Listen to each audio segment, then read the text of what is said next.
Bom, vamos iniciar aqui a apresentação do relatório, né, de curva de magnetização e perda de materiais magnéticos, do aluno Matheus Barros Oliveira, da professora Úrsula Rezende, da disciplina de Máquinas Elétricas do curso de pós-graduação CA 2022. Bom, os objetivos da prática, né, são visualizar a curva de magnetização no osciloscópio e verificar a forma da corrente de excitação. Agora vamos para a parte de introdução teórica. Bom, a curva de magnetização ou curva de esterese é uma representação gráfica da relação entre a intensidade do campo magnético H e a densidade do fluxo magnético B dentro de um material. Ela mostra como a magnetização do material muda à medida que o campo magnético aplicado aumenta, diminui e depois inverte a direção. A forma da curva de esterese fornece informações valiosas sobre as propriedades magnéticas do material. Então aqui nós podemos ver, né, que essa linha tracejada representaria a curva inicial de magnetização e a gente vê que conforme ela aumenta, né, quando ela não volta para o ponto zero, né, ela volta para um ponto B e depois quando ela inverte, ela vai nessa direção de saturação oposta, né, e depois quando ela aumenta de novo, né, ela segue esse padrão, né, ou seja, ele não volta para o ponto zero, né. E aqui no eixo H a gente tem a força magnetizadora e no eixo X, né, a força magnetizadora, e no eixo Y a densidade do fluxo. Bom, a corrente de excitação é usada para criar o campo magnético inicial em um dispositivo elétrico, como um transformador ou motor. Ela é responsável por excitar o circuito magnético e é diretamente responsável pela criação do fluxo magnético. A quantidade de corrente de excitação necessária depende do projeto do dispositivo e das propriedades do material magnético utilizado. Em um transformador, por exemplo, a corrente de excitação é a corrente que flui do enrolamento primário quando não há carga no enrolamento secundário.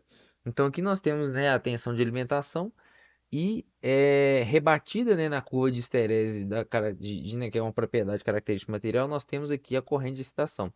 Então nós podemos ver, né, que ela tem essa característica, ela tem, né, uma tendência a seguir a forma, né, da tensão de alimentação, mas ela apresenta, né, uma deformação justamente em função, né, da esterese, porque se não houvesse a esterese, ela seria, né, basicamente, ela estaria na mesma fase, né, enfim, no mesmo formato da tensão de alimentação.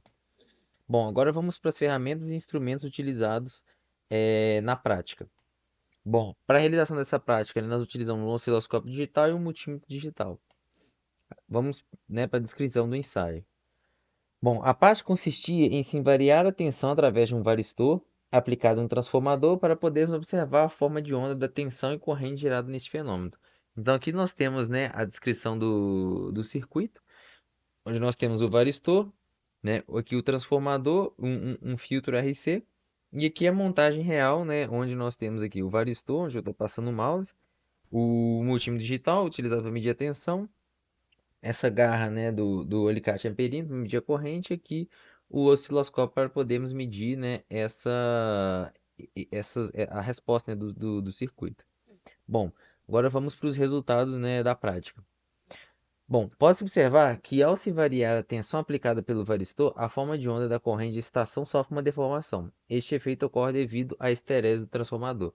Então aqui nós podemos ver nessas duas situações, né, que nesse primeiro caso, né, quando nós aplicamos uma tensão maior, né, aqui nós podemos observar, né, a tensão, né, que é na forma de onda verde, e em amarelo aqui é a corrente de excitação. Então nós podemos ver que conforme nós variamos, né, a tensão, essa corrente ela sofreu uma distorção similar ao que nós vimos, né, lá quando nós apresentamos sobre a corrente de excitação, que ela tem a mesma característica, né, de deformação em função da curva de esterese, né, do transformador, da propriedade, né, física ali do transformador. Aqui, né, ao se mudar o formato de visualização da tensão aplicada e da corrente de excitação, tem-se a curva de esterese do material. Então, nós utilizamos uma própria ferramenta aqui do osciloscópio, que nós, né, transformamos essa curva, né, que nós vimos aqui no slide anterior de tensão e corrente, nessa curva de esterese.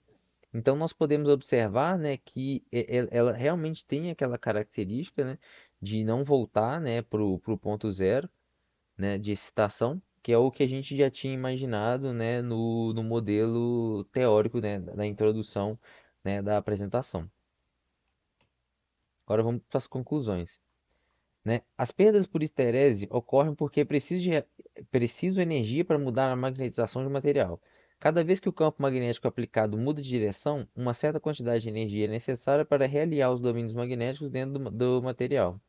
Essa energia é dissipada na forma de calor que constitui a perda por esterese. A largura da curva de esterese indica a quantidade de energia perdida em um ciclo de magnetização, com materiais que têm uma curva de esterese mais larga, tendendo a ter maiores perdas de energia.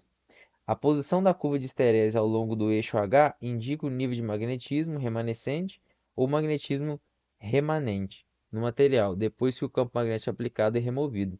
Então aqui nós temos exemplos, né, de duas curvas de esterese, sendo essa curva aqui onde eu estou passando o mouse sendo mais larga e essa curva aqui sendo, né, mais estreita. Então a gente pode observar que nessa curva maior, nessa curva onde tem uma largura maior, as perdas, né, por, pelo efeito de esterese seriam maiores do que nessa curva, né, mais fina, né? Porque a largura, né, indica a quantidade de energia perdida em um ciclo de magnetização. Então, se a gente fizesse a integral dessa curva aqui, a gente teria, né, as perdas aí de, de, de energia, né, durante o ciclo de magnetização.